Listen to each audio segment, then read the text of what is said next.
मीरा महिलाओं की राजकुमारी, जिसका लालन पालन बड़े ही सुख सुविधाओं में और बड़े ही लाड प्यार से किया गया, परंतु उन्होंने अपना जीवन किसमें व्यतीत किया?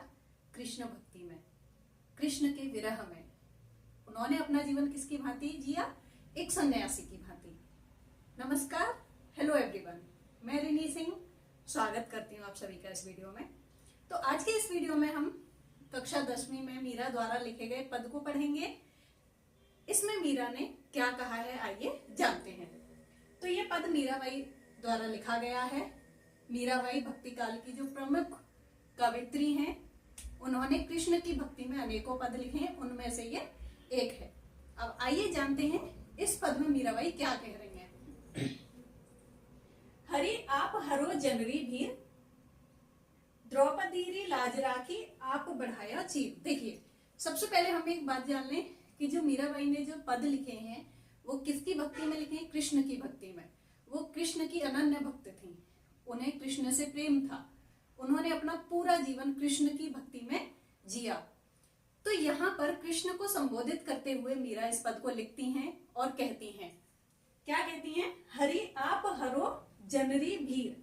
सबसे पहले हम शब्दार्थ जानेंगे। हरि, हरि का अर्थात क्या है? यहाँ पे ईश्वर। ईश्वर से मीराबाई का कहने का क्या तात्पर्य है? कृष्ण। हरि आप हरो, यहाँ पे हरो का अर्थ क्या है? दूर करो। यहाँ पे क्या कह रही है मीरा? दूर करो। जन, जन यानी कि सेवक।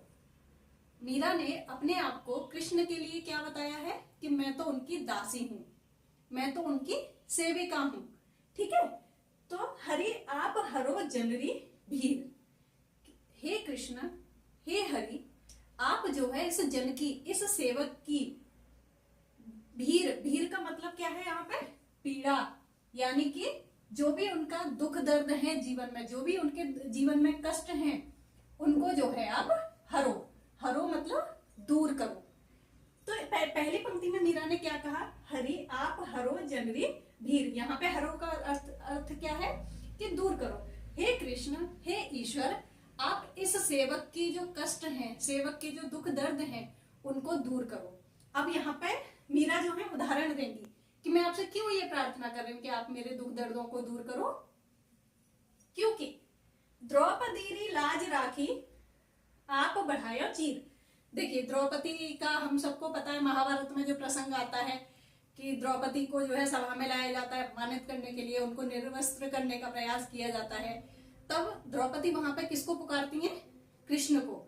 तो वो कृष्ण से प्रार्थना करती हैं कि मेरी मदद कीजिए, मेरी सहायता कीजिए और मेरा रक्षण कीजिए। ठीक। तो यहाँ पर मीराबाई क्या कह रही हैं कि आपकी तो आदत है अपने भक्तों की रक्षा करने की, तो मैं भी तो आपकी सेवक हूं, मैं भी तो आपकी सेविका हूं। तो जिस प्रकार से द्रौपदी ने लाज राखी, लाज, लाज मतलब इज्जत, राखी मतलब रखी थी, जिस तरीके से आपने द्रौपदी को बचाया था भरी सभा में अपमानित होने से, आप बढ़ाया चीर। कैसे बचाई थी आपने उनकी इज्जत को? आपने चीर बढ़ा दिया था द्रौपदी का, है ना? वो सुनाइए ना हम सबने कि जो द्रौपदी की साड़ी थी इतनी लंबी हो गई थी, इतनी लंबी हो गई थी कि दुशासन खींचते खींचते बेहोश हो गया, लेकिन उनकी साड़ी खत्म नहीं हुई, है ना? इस सब से हम परिचित हैं। तो मीरा ने यहाँ पे उसी का उदाहरण लिया है। क्या कह रही है मीरा? द्रौपदी री लाज राखी, आपने जिस तरीके से द्रौपदी की लाज राखी, क्या करके? चीर बढ़ा के, उसी तरीके से आप मेरे भी कष्टों को दूर करो। अब देखिए अगली लाइन को देखेंगे। अगली लाइन में क्या करेंगे? भगत कारण रूप नर हरि, धरेय आप शरीर। अब इस पंक्ति में मीरा क्या कहने का प्रयास कर रही है? भगत कारण। अब देखिए यहाँ पे किसकी बात हो रही है? भक्त प्रहलाद की, है ना? ये भी प्रसंग हमने सुना है, सभी ने कहीं ना कहीं पढ़ा है। ठीक है। तो भगत कारण रूप नरहरि, आपने भक्त के कारण तो रूप धरा था, किसका? नरहरि का। नरहरि का अर्थ यहाँ पे क्या है? नरसिंह अवतार जो आपने लिया था, है ना? नरसिंह का पता है ना? नर और सिंह, यानी कि आधा शरीर नर का था और आधा शरीर मनुष्य का था, इसका शेर का था, है ना?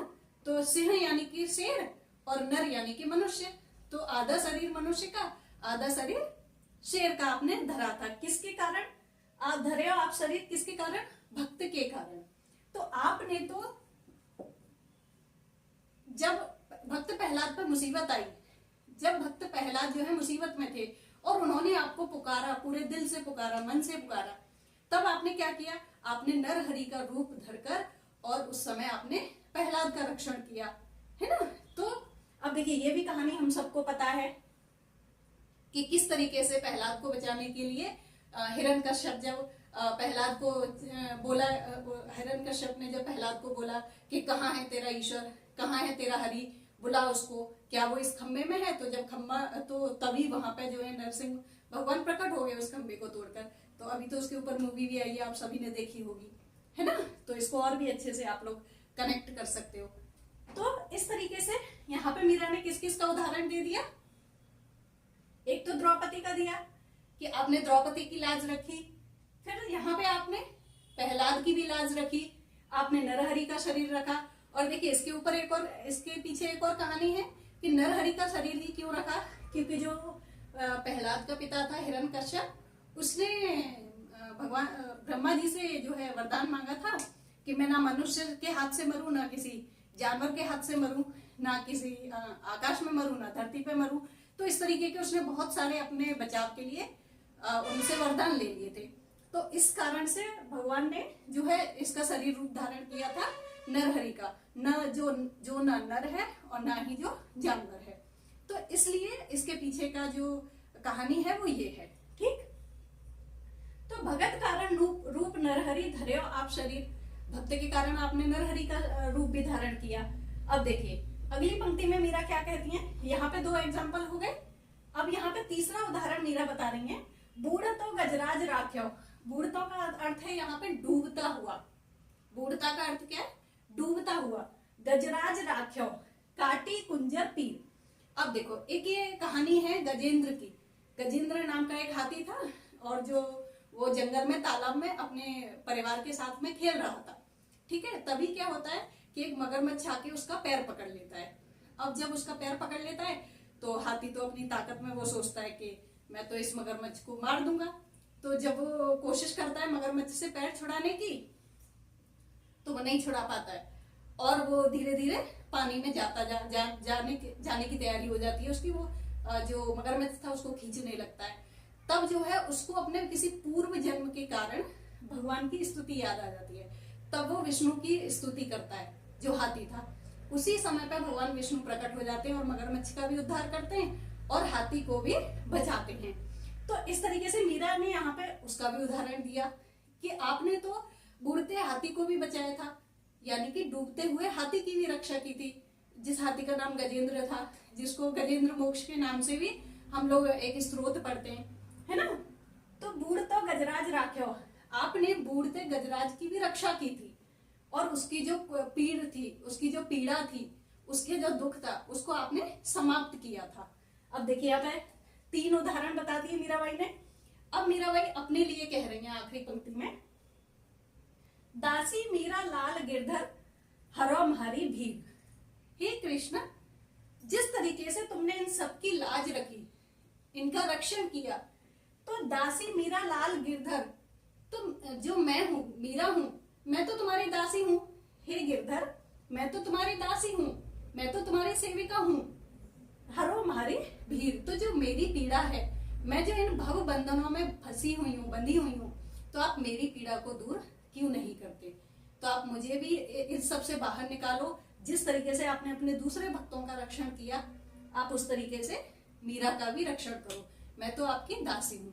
तो इस तरीके से ये मीराबाई द्वारा लिखा हुआ पद था, जिसका मैंने स्पष्टीकरण किया। मुझे उम्मीद है कि आपको समझ में आया होगा, और अगर समझ में आया है तो वीडियो को लाइक शेयर अवश्य कीजिए और चैनल को सब्सक्राइब अवश्य कीजिए। मिलते हैं अपने अगले वीडियो में मीरा के अगले पद के साथ। धन्यवाद।